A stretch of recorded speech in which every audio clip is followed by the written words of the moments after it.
Hello everyone and welcome back to Carvenus 14. Now today we are going to be, as you can clearly see, this is the Genshin Impact official trailer, but we're not going to be talking about the trailer because I would have been 2 months late to that and it would have been pointless, this video. What we're actually going to talk about is a new series that I'm actually going to be doing. As you can probably guess, it's going to be Genshin Impact.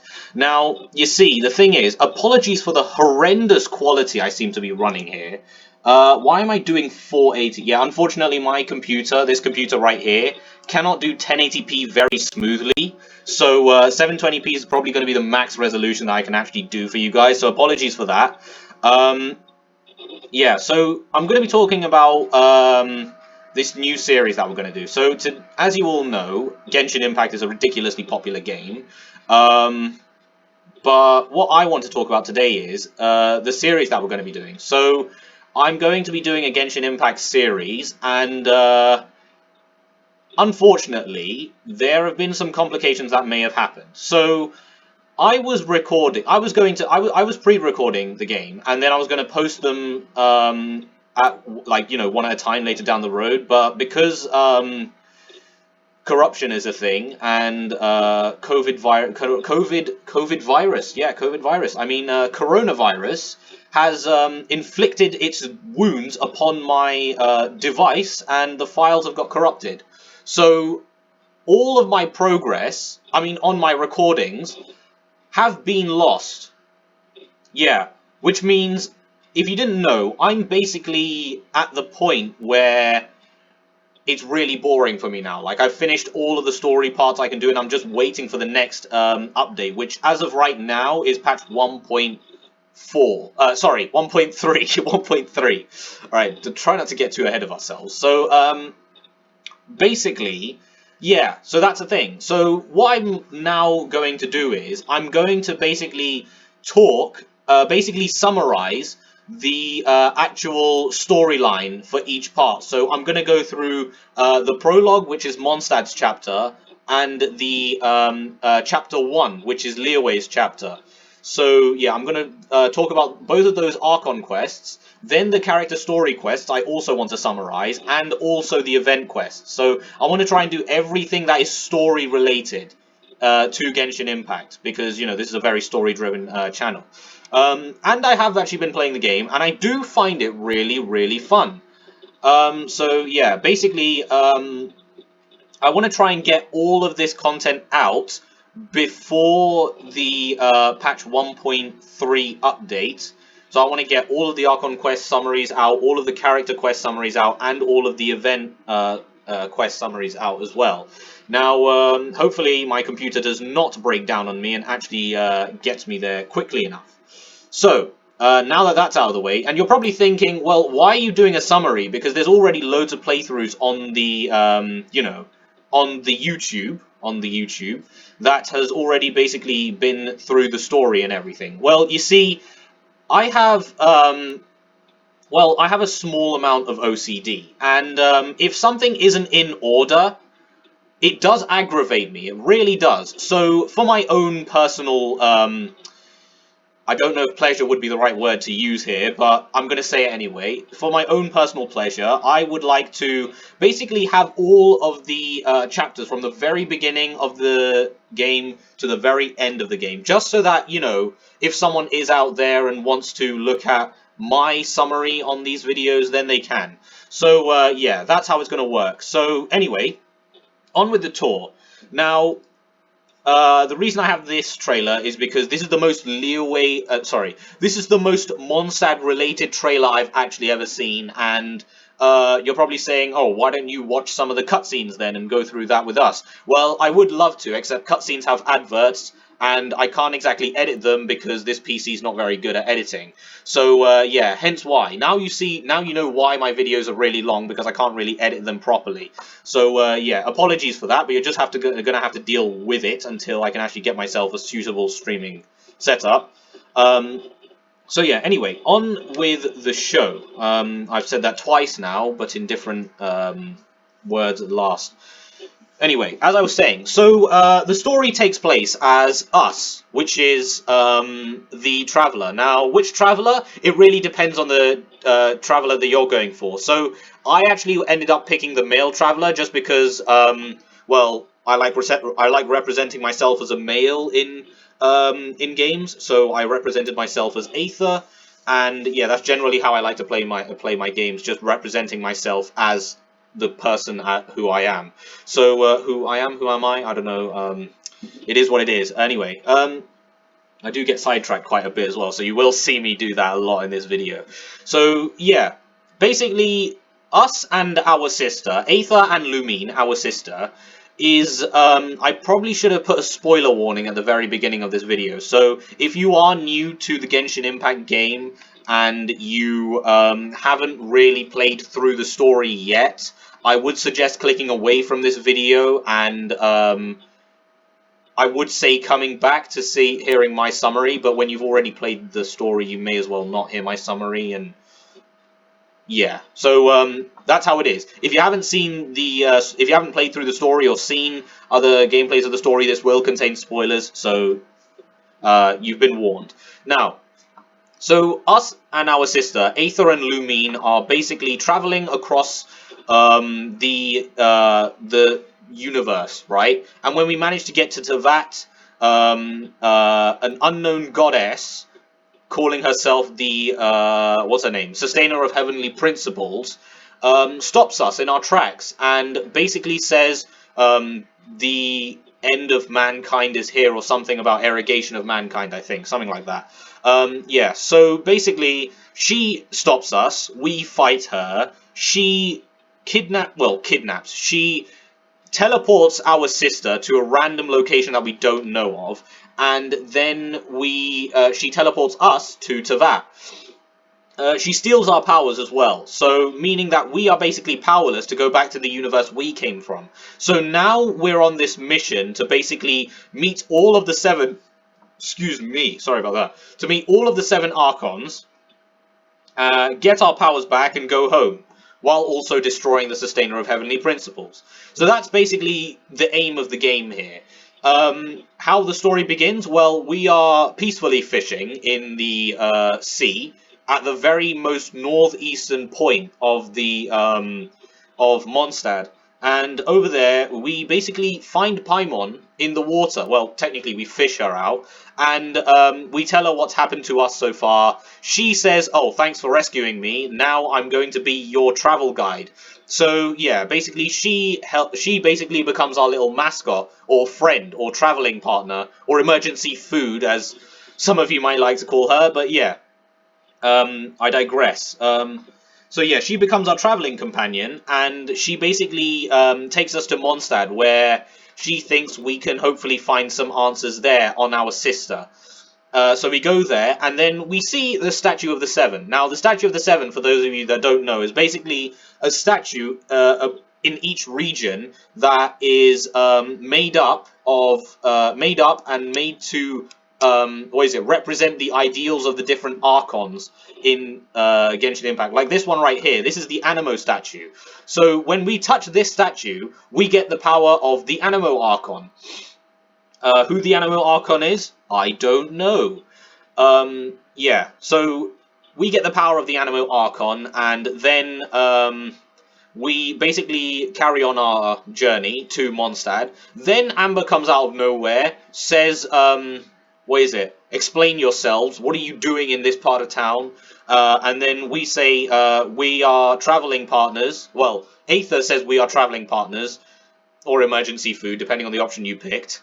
And then, yeah, she basically escorts us to Mondstadt, where we then get given a glider by Amber, and we then, what else? We then find this dragon called Storm Terror. Now, technically, Storm Terror is not Storm Terror's real name. Storm Terror's real name is actually Dvalin. He is one of the four winds of Mondstadt. Now, the four winds are basically creatures that were assigned by the Anemo Archon to basically protect Mondstadt over. So Dvalin is one of the four winds.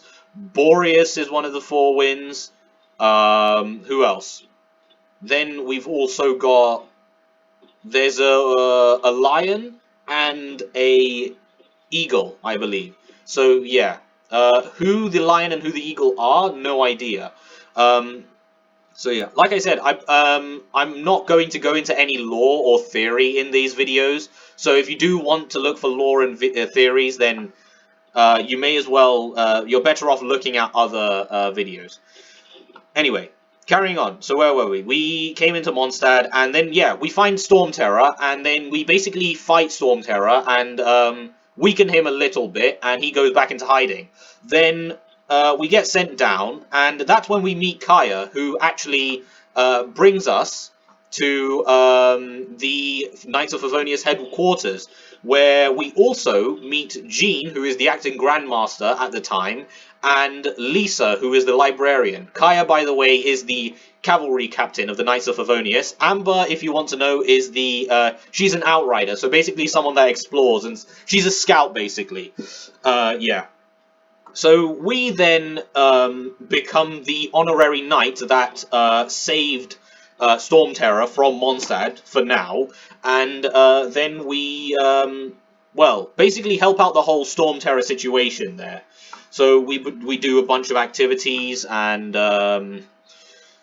yeah, we do a bunch of activities. Anything else to take note of? I don't think so. At least I'm doing this off the top of my head. So it's been a long time since I've actually done this quest, like 2 months ago now. So yeah, I may have forgotten all of the minor bits.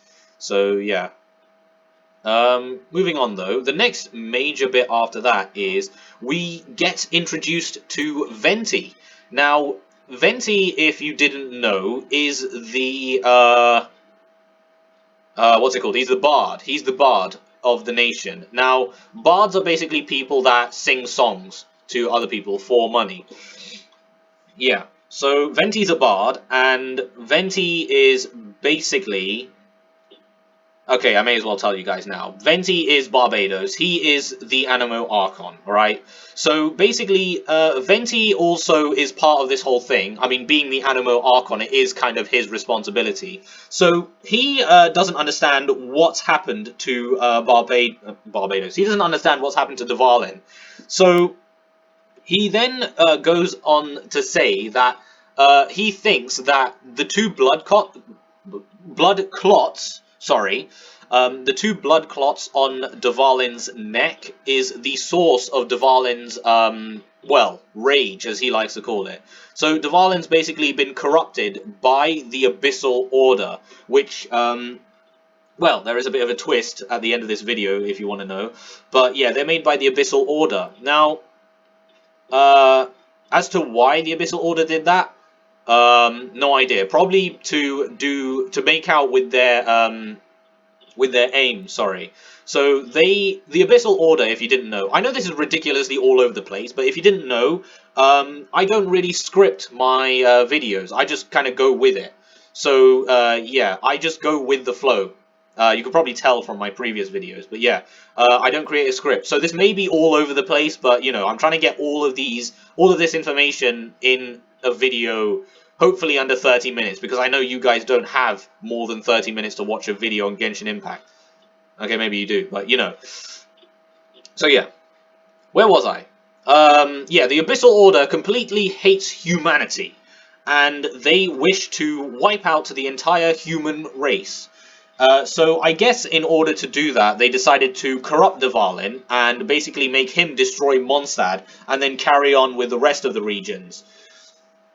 So yeah, when Venti says we need to basically remove those blood clots from him, he says we need to do it to get rid of those blood clots. How do we get rid of those blood clots? Well, there is something called the Holy Lyre in the Cathedral of Mondstadt, which is where we politely go and ask the church nuns if we can borrow the Holy Lyre. And when we do, she, well, quite politely kicks us out of the cathedral. So we come back, and attempt to steal the Holy Lyre. That fails because an Electro-Scission Mage, or Scission Mage, I call them Scission Mages, in all honesty. Some people call them Scission Mages. I just prefer calling them Scission Mages. So yeah, an Electro-Scission Mage comes along, appears out of nowhere, steals the Holy Lyre, and then does a Scorpion Hellpour out of there, and we get caught for stealing the Holy Lyre. Of course, we didn't. We escape from the Holy Lyre accusation area, and fun fact, if you find a description, there is actually a description of the thief. Would you guys like to hear it? Blonde. That's it. That's the description of the thief. Blonde. So clearly the Knights of Favonius are on top-notch physique ability, it would seem. Physique ability, was that the right word to use there? I don't know. I'm just like I said, I'm going with the flow here. I'm just going whatever I say.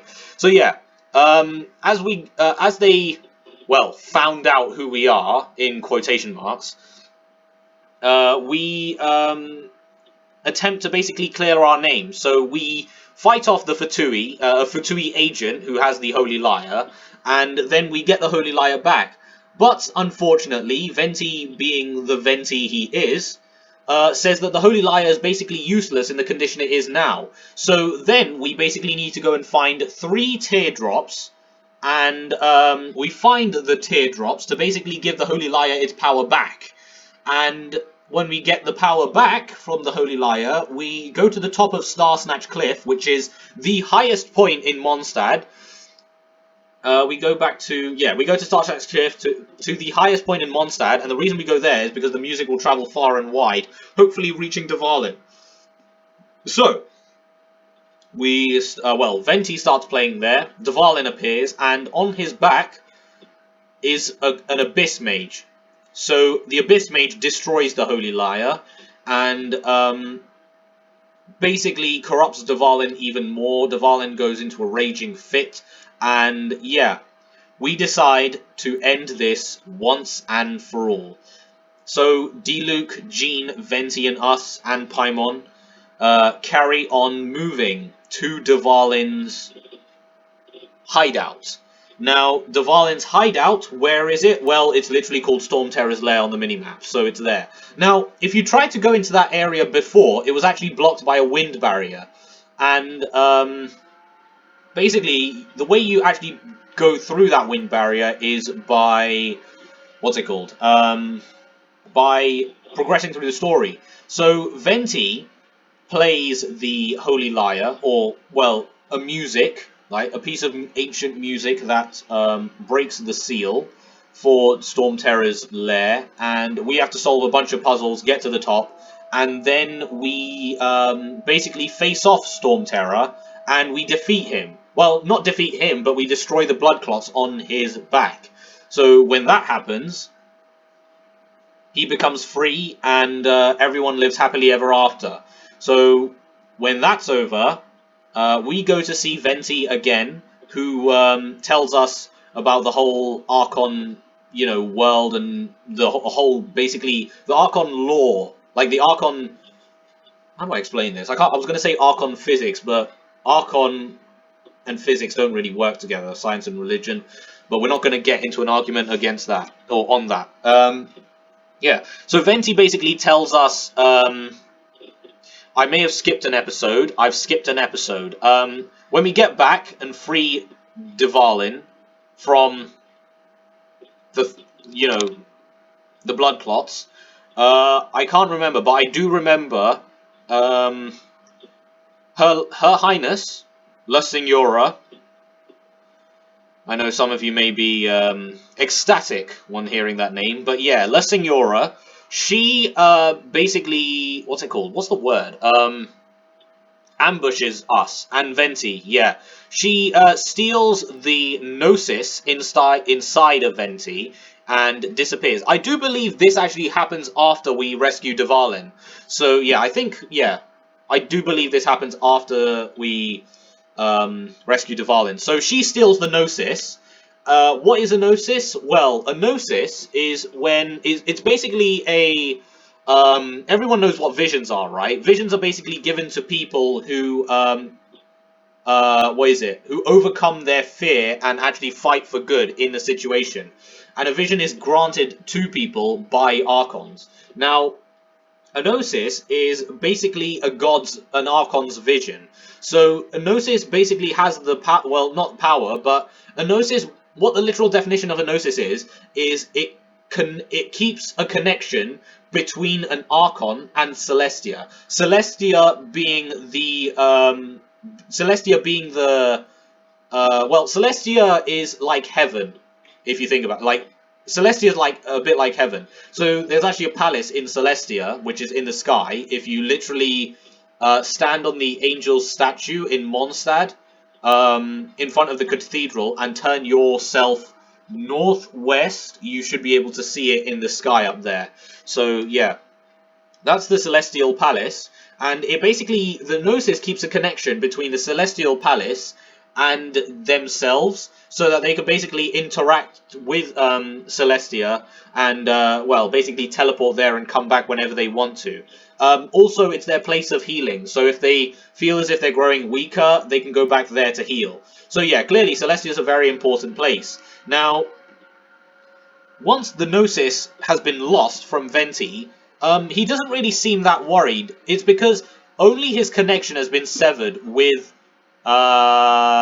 Celestia, not really his powers. His powers aren't really kept inside the Gnosis, so that's why he doesn't really care. Now, Venti, we find him at the tree, the Windrise tree. Yeah, Windrise tree, which is the holy tree, which has actually been planted by Celestia itself. So that tree is actually from Celestia, if you didn't know. So yeah, the reason Venti goes there is because it's from Celestia, so he can heal. It's the only known object from Celestia right now. So yeah. Now, when we go there, Venti tells us, basically, if you're trying to save your sister and, you know, retain your powers back, you need to go to Liyue. Liyue is the next place which you must go to, and, yeah, he tells us about the Rite of Dissension, which is basically a celebration that people in Liyue celebrate when their Archon, aka Rex Lapis, or Morax, which is his Archon name, but people call him Rex Lapis in Liyue. Yeah, it's when he descends, right? So, if we're going to meet all of the Archons, Venti tells us we should go to Liyue and go to the Rite of Dissension Festival and meet Rex Lapis there and talk things out with him. And basically, that's the end of the Mondstadt chapter. So, now that I've gotten all of that out of the way, I can now work on my Liyue episode video. But yeah, that's basically the summary of the Mondstadt chapter. Now, like I said before, I just go with the flow. I don't really create scripts for my videos, just because I want to get my videos out as quickly as possible. So, and I feel as if I script my own videos, it's just not me. You know what I mean? Like, I feel as if this is something written down by someone else. You know, like by a computer, even though I'm the one typing it, but, you know, autocorrect and everything. So yeah, I just like conveying my personality in these videos, hence why I don't really script them. Anyway, that has been the Mondstadt chapter, guys. If I've missed anything out, I do apologize. If not, then please leave the likes. Please leave the subscribes. No, don't leave the subscribe button. I mean, press the subscribe button for Genshin Impact content. Now, I'm only going to be doing the story of Genshin Impact. If you want any tips, builds, or guides, or lore videos, anything like that, I'm not going to cover on this channel, just because I can't explain them properly. And especially with me being a free-to-play player, I don't really have, you know, the best resources to actually tell you guys what to build or what not to build. So, yeah. I'm only going to be doing story content on this channel with Genshin Impact. Everything else, I'm not going to be doing. So, yeah, just story content. Now, I have been Carvenus14, and still am, and I hope you guys enjoyed this video. I will see you in the next video, which is going to be all about the Liyue storyline. So that I'm talking about Act 1, Act 2, and Act 3, which came out in 1.1. So I will catch you then. I will see you soon. Goodbye.